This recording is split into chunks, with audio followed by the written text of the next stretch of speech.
So I welcome all of you, and I say good morning, ladies and gentlemen.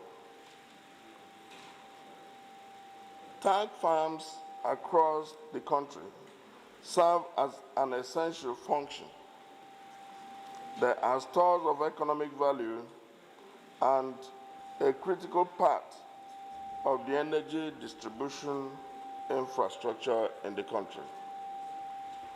However, we cannot continue to ignore the undeniable fact that the location of many of these tank farms in places of residence or close to areas of high traffic represents a clear and present risk to areas of high traffic, a present risk to people that live and work in those places. Therefore, the House of Representatives has resolved to investigate how these tank farms came to be in these places, and more importantly, what needs to be done about them to prevent further disaster from occurring on our watch. Ladies and gentlemen, the legislative function is often limited in the public mind to lawmaking, whereas it is our advocacy in the public interest that usually has a more immediate impact on the welfare of the people we serve. This is one of these instances where we have a responsibility first to speak and then to follow through with substantive action to prevent further reoccurrence of catastrophic events that cost lives, destroy livelihoods, and decimate the value of assets accumulated over time through hard work. Mr. Chairman, Honorable Seji Sogun, honorable members of the Ad hoc Committee, this assignment will require you to listen to the numerous and often conflicting views of myriad of interests and to forge from this discord a solution that solves the present problem without creating new ones. You are entering into an arena where the investments are enormous,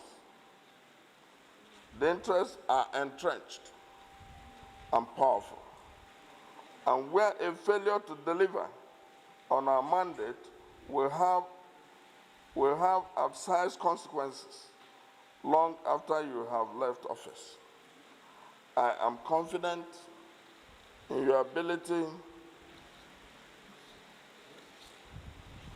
to meet the demands of this moment.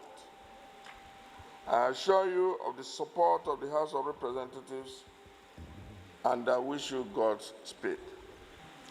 The Ad hoc Committee, as the Honorable Speaker already pointed out, was born out of the need to ensure safety of lives and properties by the legislative arm of government, which is one of the primary responsibilities of government as enshrined in the Nigeria Constitution.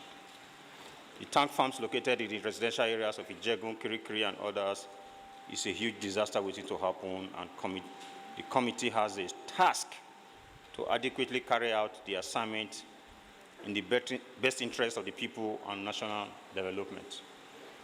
Furthermore, after this session, the committee will commence its first phase of investigative hearing. Some stakeholders have been invited to speak on various issues, and I urge you all to cooperate with the committee in providing facts and figures where necessary. Petroleum products in the country. We distribute these products via pipelines and also to depots, our depots and depots belonging to other marketers. We only distribute product to depots that have duly approved certification from Department of Petroleum Resources.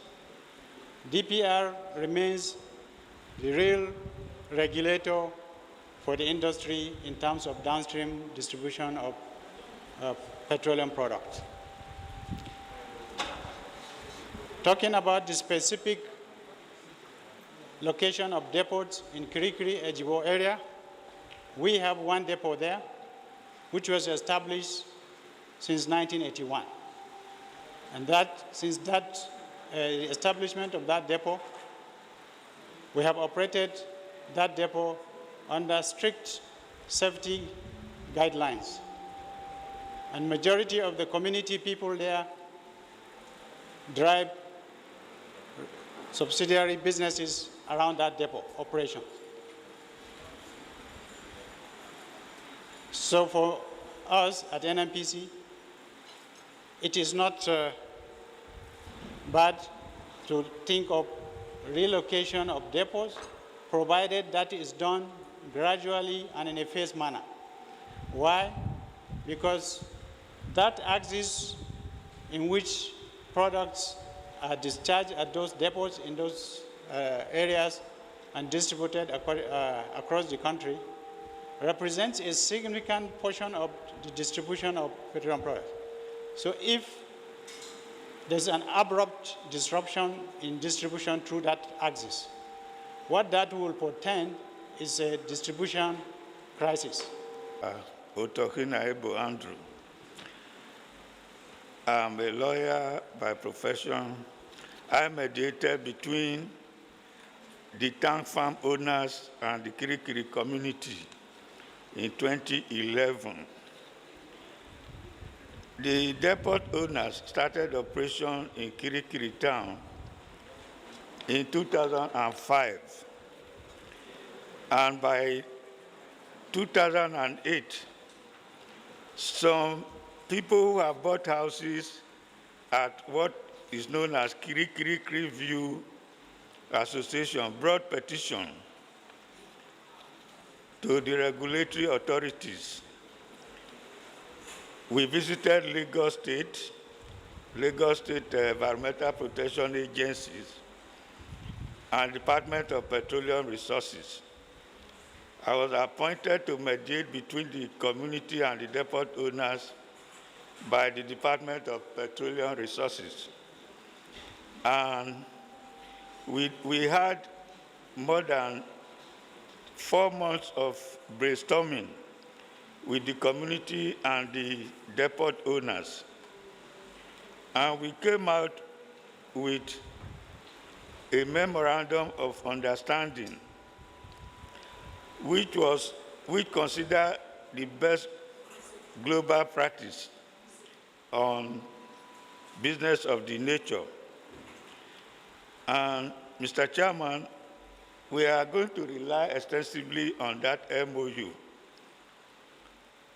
The gamut of it is that we envisage the likely problem that will exist, and we captured almost everything. There were various committees set up to ensure that nothing will go wrong in future. And I think if the MOU was properly implemented, perhaps there will be no agitation. It is the inability or the human factor that has made that MOU not to be implemented that has created agitations. It is important to also note that when that MOU was being made, we take cognizance of the roads. And it was recommended there that no truck should come into Kirikiri unless it has a loading order, so that the road will not be jam-packed. But unfortunately, today, I think that is the major problem. In other parts of the world where we really looked at, America, for instance, nobody talks about environmental issues because the regulatory authorities will ensure that before you are licensed, you meet all the environmental conditions. But here, when I was being appointed to mediate, the Department of Petroleum Resources itself acknowledged the fact that mistakes were made. And therefore, we should craft an MOU that will ensure safety, that will ensure convenience for the inhabitants. And that is exactly what we have done. It is the implementation that has created problems.